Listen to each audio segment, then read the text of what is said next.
चलो देख, the next term is electron affinity and electron gain enthalpy. इसको मैं लिखूंगा EA, इसको मैं लिखता हूँ delta H EG. The delta H is enthalpy change. Electron affinity का मतलब क्या हो गया मालूम है? जब कोई एक आइसोलेटेड एटम किसी इलेक्ट्रॉन को अट्रैक्ट करता है और अपने अंदर ऐड करता है, बराबर, उसका जो एफिनिटी है, जो टेंडेंसी है उस इलेक्ट्रॉन को अट्रैक्ट करने का एटम का, उसको बोलते हैं electron affinity. Is the tendency of an atom, is the tendency of an atom to attract outside electron. To attract outside electron is called electron affinity. During this process, whatever is the energy change takes place is called electron gain enthalpy, which can be positive or negative. In maximum cases it is negative, but कुछ cases में ये value positive भी हो सकती है, बराबर? ठीक है? तो देखो, मैं आपको दो एग्जांपल के थ्रू समझाता हूँ. Fluorine versus neon. फ्लोरीन के बारे में बात कर रहा हूँ, नियॉन के बारे में बात कर रहा हूँ. फ्लोरीन में जब इलेक्ट्रॉन गेन करेंगे ना, तो फ्लोरीन क्या बनता है मालूम है? F minus. Fluorine by gain of one electron becomes F minus. What is the configuration of fluorine? 1s2, 2s2, 2p5. बराबर? Your outermost shell possesses how many valence electrons? 7. Outermost shell, second shell ना, 7 electron है उसके पास. By gain of one electron, it becomes 1s2, 2s2, 2p6. बराबर? And this configuration is like noble gas, that is neon. ये configuration किसके जैसा है? noble gas, neon जैसा. अब अगर configuration neon जैसा हो गया, तो मतलब ये stable हो गया, आया ना? और अपना सबका भी क्या है लाइफ में? Everyone wants to become stable. बराबर? ये भी stable हो गया ना? जब लाइफ में क्या हो गया? stable. तो मैं बोलूंगा कि अगर इसको क्वेश्चन पूछा गया होता फ्लोरीन को इलेक्ट्रॉन लेना चाहता है नहीं, तो आंसर क्या होगा उसका? यस और नो? बोले यस. Why not? क्योंकि after gain of one electron that fluorine becomes stable. तो don't you think for fluorine can I say that electron affinity is high? वो इलेक्ट्रॉन एफिनिटी जो रहेगा वो क्या रहेगा? बहुत हाई रहेगा. Because the value of therefore the value of delta H Eg is negative during the process. अगर electron affinity high होगा, इसका मतलब डेल्टा H Eg का वैल्यू क्या आएगा? नेगेटिव. क्योंकि इलेक्ट्रॉन एफिनिटी हाई कब रखेगा? जब वो स्टेबल बनेगा. स्टेबल कब बनेगा? By loss of energy. जब एनर्जी रिलीज करेगा तो क्या होगा? स्टेबल. ऐसा सोचना. अभी यही सेम एग्जांपल में नियॉन में लेता हूं, जो ऑलरेडी स्टेबल है, उसमें उसको इलेक्ट्रॉन दिया तो लेगा क्या? इलेक्ट्रॉन. बट अगर इलेक्ट्रॉन ऐड करना ही है तो ये प्रोसेस क्या होगा? खुद से होगा या फोर्सफुली? मतलब in this case you have to supply energy. तो मैं इधर क्या बोलूंगा? Your electron affinity is low because your delta H Eg value is positive. You got my point? So can I say like this कि by knowing the value of delta H Eg, by knowing the value of मैं कुछ बोल सकता हूँ, कुछ बता सकता हूँ, कुछ समझा सकता हूँ रिगार्डिंग इलेक्ट्रॉन एफिनिटी. बराबर? तो can I say like this that value of delta H Eg it decides electron affinity. What do you guys say? Yes or no? Yes. अगर मैं ऐसा बोलता हूँ कि if more negative value of delta H Eg, सुना मेरी बात को ध्यान से, more negative value of delta H Eg, more easier is the formation of anion. What do you guys say? Yes or no? More easier is the formation of anion. ये English का line ना एकदम मस्त याद हो जाना चाहिए कि डेल्टा H Eg का वैल्यू जितना नेगेटिव होगा, अनायन का बनना उतना ज्यादा इजी होगा. बराबर? मैं आपको एक एग्जांपल से समझाता हूँ कि मान लो अगर ऐसे एक क्वेश्चन दे दिया गया. एग्जांपल आपको पूछा compare electron affinity of following elements. Compare electron affinity of A, B, C, D. बराबर? A के लिए ऐसा है, A gain of electron become A minus, B gain of electron become B minus, C gain of electron become C minus, D gain of electron become D minus. बराबर? आप मुझे बोलो किसका इलेक्ट्रॉन एफिनिटी ज्यादा होगा? A, B, C और D. बोलो किसका ज्यादा होगा? आंसर इज क्या पता? किसका वैल्यू मेंशन नहीं किया. I told you ना, with the help of delta H Eg value, या तो एलिमेंट्स नोन हो या तो डेल्टा H Eg वैल्यू हो. तो मान लो पहले वाले में डेल्टा H Eg दिया हुआ है -300, दूसरे वाले में डेल्टा एच ईजी दिया हुआ है -200, तीसरे वाले में डेल्टा एच ईजी दिया हुआ है +200 और चौथे वाले में डेल्टा एच ईजी दिया हुआ है +600। आप समझ रहे मेरी बातों को, क्या बोलना चाहता हूँ? फर्स्ट वाले में what is the value of delta H easy, second वाले में नेक्स्ट +200, नेक्स्ट +600। तो जिनका वैल्यू नेगेटिव है उनमें ये बात तो क्लियर है कि they have more electron affinity. What about those जिनका वैल्यू पॉजिटिव, उनमें लेस इलेक्ट्रॉन एफिनिटी है। तो मैं बोलूंगा -300 ज्यादा है -200 ज्यादा, -300, हाँ है ना, because in this case more energy is release. कौन सी वैल्यू ज्यादा नेगेटिव है, 300 वाली या 200 वाली? 300 वाली। नेगेटिव क्या इंडिकेट कर रहा है? रिलीज। ज्यादा रिलीज किधर हुआ, 300 या 200? 300। मैंने आपको क्या बताया था, प्लस और minus sign indicate what, direction, हाँ है ना। 8 तारीख को जब 8000 रुपया भेजते, बताया रहेगा तुमको मैंने, 8 तारीख को जब 8000 रुपया भेजते पार्सल, तो +8000 लिख के आता है ना अकाउंट में, स्टेटमेंट में, हाँ है ना, +8000, यस और नो। फिर बाद में आधे घंटे के बाद फोन आता है, बोला उस दिन लेट आई थी, ट्रेन लेट आई थी, उस दिन जल्दी चले गए थे, तो ये सब मिला के 2000 वापस भेजने का है, तो मैं 2000 रिटर्न करता हूँ। फिर तो मेरे वापस स्टेटमेंट में मेरे क्या लिख के आएगा, -2000 प्लस। इसका मतलब ये थोड़ी ना कि -2000 की note they the. That plus और माइनस इंडिकेट्स डायरेक्शन। मैंने आपको पहले भी ये बात बोली थी एनर्जी के टाइम पे कि कभी भी जब एनर्जी में प्लस माइनस आता है तो it indicates what, direction. Plus is in, minus is out. Chemistry में रूल है, सिस्टम में जो भी आएगा प्लस होता है, सिस्टम से जाएगा माइनस होता है। What my point? तो सबसे ज्यादा किस में माइनस हो रहा है, ए में। तो ए का इलेक्ट्रॉन एफिनिटी सबसे ज्यादा, ए के नंतर बी, बी के नंतर सी, सी के नंतर डी। कुछ समझ में आया मेरा बात? क्योंकि सर सी ना सिर्फ 200 रुपया लेगा काम करने के लिए और डी तो कितना लेगा, 600। We are Indians. 200, हाँ है ना। अपन 200, सामने में 200 बोले तो अपन 20 बोलते, 20 है, हाँ है ना। हाँ बोल रहे, ना बोल रहे, ये क्या है, ये कौन सा वाला हाँ है ना है? 5 किलो का मोटी हिलाएंगे लेकिन मुझसे नहीं बोलेंगे हाँ बोल रहे, ना बोल रहे, हाँ या ना।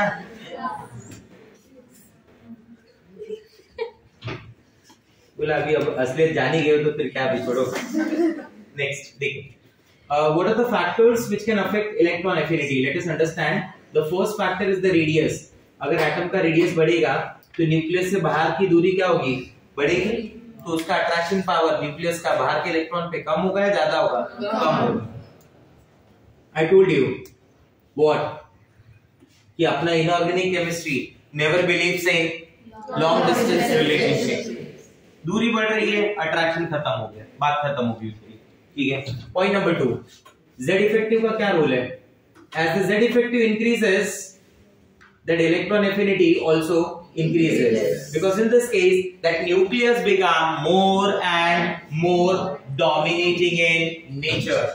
Third one is very important, stable electronic configuration. किसे बोलते हैं स्टेबल इलेक्ट्रॉनिक कॉन्फ़िगरेशन? वो हाफ फील्ड वालों को और कंप्लीटली फील्ड वालों को, याद आ रहा है?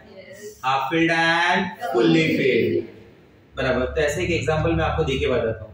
I am talking about group number 14, group number 15 and group number 16. 16 is NS2NP4, 14 is NS2NP2, 15 is NS2NP3. Now you tell me, सुना मेरी बातों को ध्यान से। Don't you think ये कॉन्फ़िगरेशन स्टेबल लग रहा है? Yes. अगर ये स्टेबल है तो क्या ये इलेक्ट्रॉन लेना चाहेगा? Answer is no. तो इसकी इलेक्ट्रॉन एफिनिटी बाजू वाले से क्या हो गई, ज्यादा या कम? कम। इलेक्ट्रॉन एफिनिटी, क्या ये इलेक्ट्रॉन लेना चाहता है? नहीं। तो इसकी एफिनिटी कम है या ज्यादा है? कम है। तो ज्यादा कौन हुआ, 40। 15 16 में ज्यादा कौन हुआ, 60। मतलब अगर मैं कार्बन नाइट्रोजन ऑक्सीजन कंपेयर करूं तो नाइट्रोजन ऑक्सीजन में एफिनिटी ज्यादा किसका है, ऑक्सीजन। कार्बन नाइट्रोजन में ऐसा हो रहा है। ग्रुप 1 2 में अगर मैं बोलूं तो ग्रुप 1 की तो ज्यादा हो जाएगी कंपेयर टू ग्रुप 2। ग्रुप 2 और ग्रुप 13 में बोलूं तो ग्रुप 13 की ज्यादा होगी कंपेयर टू ग्रुप 2, क्योंकि 2 वाले का कॉन्फ़िगरेशन क्या है? Stable. Their outer balance electronic configuration is NS2। Their outer balance electronic configuration is NS2। नहीं समझा मेरा बात? Say something, yes or no? Yes. Factor number 4, that factor is the charge on the atom. तो जिसका भी stable electronic configuration होगा उसके लिए इलेक्ट्रॉन एफिनिटी डायरेक्टली प्रोपोर्शनल और inversely proportional? Inverse. Charge on the atom, अगर एटम के ऊपर मान लो पॉजिटिव चार्ज आता है तो इसका मतलब क्या होता है? पॉजिटिव चार्ज कब आएगा? Tell me. पॉजिटिव चार्ज आएगा by the loss of one electron, by the loss of electron. After loss of electron, don't you think the number of electron decreases and the number of proton Decreases. relatively? Say yes or no? Yes. अगर proton का number बढ़ेगा तो don't you think nucleus क्या हो रहा है? Dominating.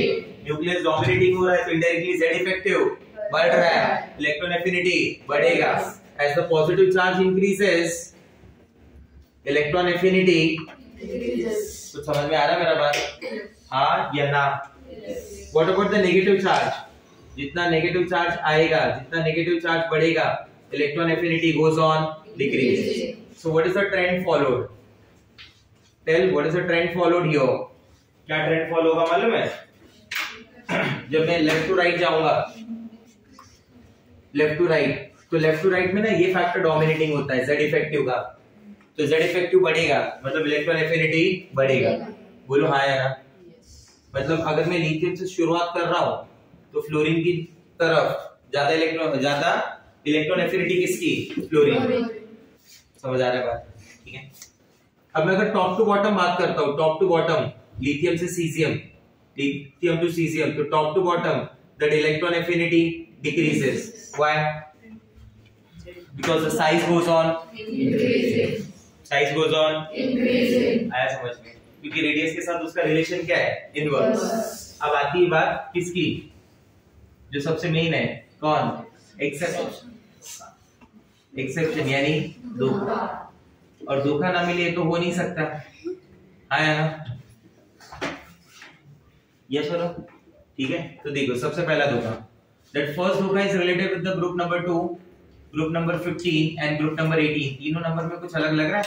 2, 15, 18 are the group number of stable electronic configurations। जैसे मैं बोलता हूँ लिथियम ग्रुप है, फिर लिथियम के बाद beryllium, boron, carbon, nitrogen, oxygen, fluorine, neon. This is group number 2, group number 15, group number 18। Beryllium में अगर मैं बात करूंगा ना, तो बेरिलियम में तो this group element possess NH2 configuration। Neon का ग्रुप possess NH2NP6। नाइट्रोजन का ग्रुप में होता है NH2NP3। all are the stable electronic configurations। so if you go for that delta H Eg value ना, तो लिथियम वाले केस में value negative होती है, but the value this is very less negative, almost zero positive के आसपास आ जाती है। बेरिलियम के केस में डेल्टा एच Eg का वैल्यू क्या आ जाता है? पॉजिटिव। बोरॉन वाले ग्रुप में नेगेटिव, कार्बन में, नाइट्रोजन में, ऑक्सीजन में, फ्लोरीन में, नियॉन में, उनमें पॉजिटिव क्यों आ रहा है? क्योंकि उनके पास इलेक्ट्रॉन एफिनिटी लो है। नियॉन के केस में तो मैं ऐसा बोलता हूं कि for neon there electron affinity value is almost zero. For NH2 also their electron affinity is almost zero. For this nitrogen the electron affinity is low. तो अगर आपको क्वेश्चन आ जाए कंपेयर इलेक्ट्रॉन एफिनिटी, बराबर, जैसे ऑप्शन दे दिया lithium, beryllium, boron, carbon, तो इन चारों में सबसे कम किसका मालूम है? बेरिलियम। बिकॉज बेरिलियम का कॉन्फ़िगरेशन क्या है? NH2, उसका डेल्टा एच Eg क्या है? पॉजिटिव, इसलिए उसकी इलेक्ट्रॉन एफिनिटी क्या है? जीरो। वो इलेक्ट्रॉन लेना ही नहीं चाहेगा, क्योंकि in that case energy will be supplied, the system become highly unstable. तो बोलो चारों में सबसे कम इलेक्ट्रॉन एफिनिटी बेरिलियम। जो स्टेबल है उसको पीछे खींच लो, बाकी सब जाओ प्रोसेस में, आगे जाओ। Lithium, boron, carbon, number 2। Second आ जाओ, जैसे एग्जांपल लेता हूं मैं, बोरॉन, कार्बन, नाइट्रोजन, ऑक्सीजन। बोलो चारों में कौन? नाइट्रोजन। क्या बोलते हो, हाँ या ना? तीसरा carbon, nitrogen, oxygen, fluorine, come on. Nitrogen, नंतर because then it left to right it will increase, वो तो नॉर्मल है ना, left to right it will increase. Oxygen, fluorine, neon, कौन बोलो? नियॉन, नंतर ऑक्सीजन, नंतर beryllium, nitrogen, neon. The most stable is neon. Next is beryllium. Next is nitrogen. This is an experimental data. आया समझ में? अगर मैं इनको भी ओवरऑल चेक करूँ ना तो ये ऐसे होते हैं, देखो ओवरऑल अगर मैं इसको चेक करूँ तो इसमें सबसे लीस्ट इलेक्ट्रॉन एफिनिटी कौन है मालूम है? नियॉन। नियॉन के नंतर बेरिलियम, नंतर नाइट्रोजन, उसके बाद आता है lithium, next boron, next fluorine. समझ में आ रहा है? एक्सेप्शन समझा बीच में किधर किधर आ रहा है। Number 2, there is an exception between second and third period also. There is exception between second and third period also. Second और थर्ड पीरियड के बीच में भी एक्सेप्शन है, देख लेते कैसे। सेकेंड और थर्ड पीरियड में कैसे मालूम है कि these are the elements from second period and these are the elements from third period. Second period में we have carbon, nitrogen, oxygen, fluorine. यो भी आप सिलिकॉन, फास्फोरस, सल्फर, क्लोरीन। तो मैं ऐसा बोलना चाहता हूं कि ये डाउन द ग्रुप ही जा रहे हैं ना indirectly. When you move down the group that electron affinity value decreases. तो रूल के accordingly chlorine should have less electron affinity than fluorine, but actually fluorine possesses more electron affinity than ये चारों एक ही जैसा हुआ ना, नहीं हुआ एक्सेप्शन। आपके अकॉर्डिंग कौन ज्यादा होना चाहिए था, सेकंड पीरियड और थर्ड पीरियड?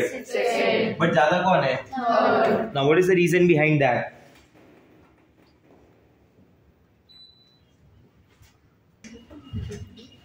देखो इसका रीजन कुछ ऐसा है कि if you compare fluorine with chlorine, both possess 7 valence electron. ये फ्लोरीन हो गया फर्स्ट शेल और ये क्या हो गया सेकंड शेल, बराबर।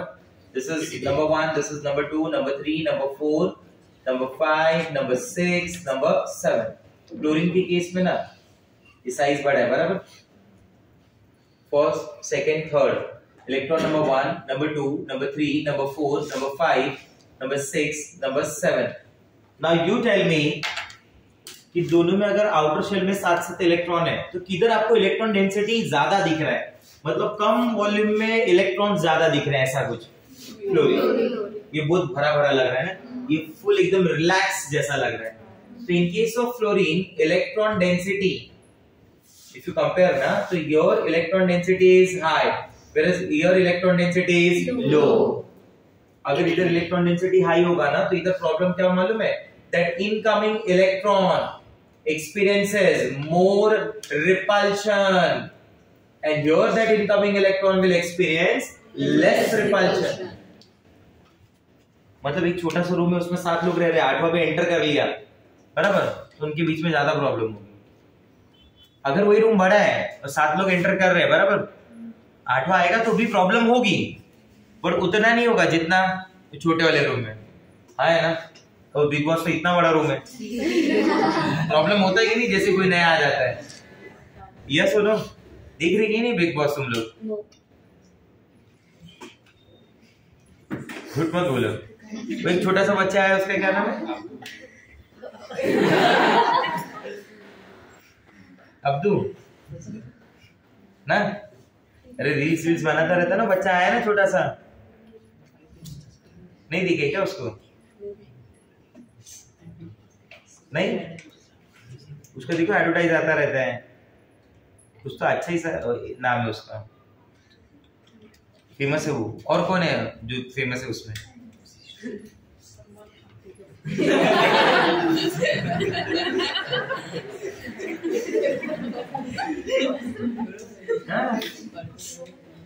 हमको तो लगा बात कर रहे हैं।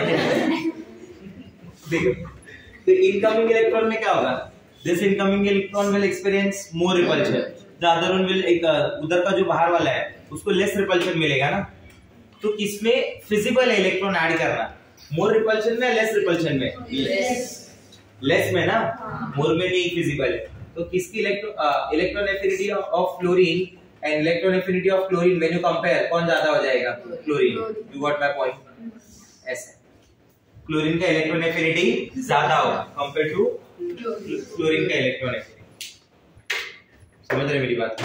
बोलो यस और नो। ठीक है, नेक्स्ट। ये एक्सेप्शन तो नहीं है, मैं इसको ऐसा नोट बोल रहा हूं कि डेल्टा एच Eg1, क्या बोल रहा हूं मैं? Delta H Eg1।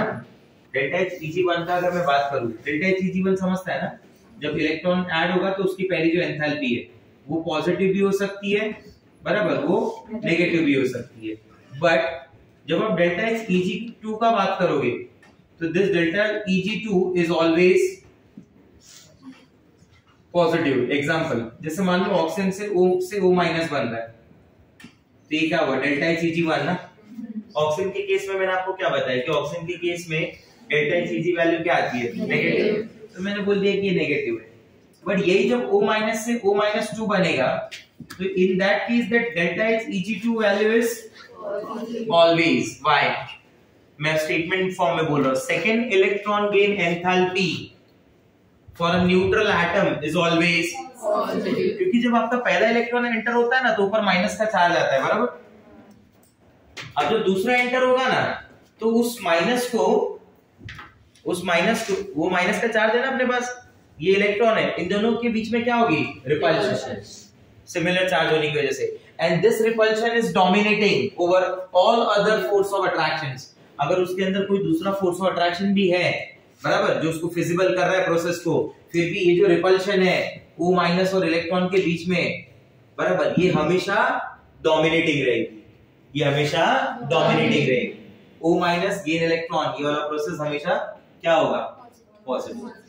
ये इतना डोमिनेटिंग होता है ना कि O से जब O-2 देखते हैं तो जब ये डेल्टा एच Eg का सम आता है 1+2 का सम, दैट सम इज आल्सो, मतलब फर्स्ट में एनर्जी रिलीज हुई 50 की, सेकंड में एनर्जी एब्सॉर्ब हो गई 200 की, तो 150 तो तुमने खुद ही दिया ना।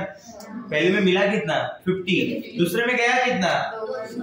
तो 150 तो गया ना तुम्हारा। फिर मतलब क्वेश्चन ऐसा पूछेगा वो कि O से O- बनने का जो प्रोसेस होता है वो एक्सोथर्मिक या endothermic? Exo.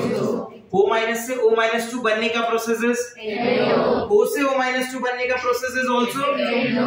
You got my point? ऐसा बातचीत हो। समझ में आ रहा है मैं क्या बोलना चाहता हूँ? बोलो हाँ या ना। क्लियर हो रहा है मेरा पॉइंट? ठीक है, जस्ट गो थ्रू।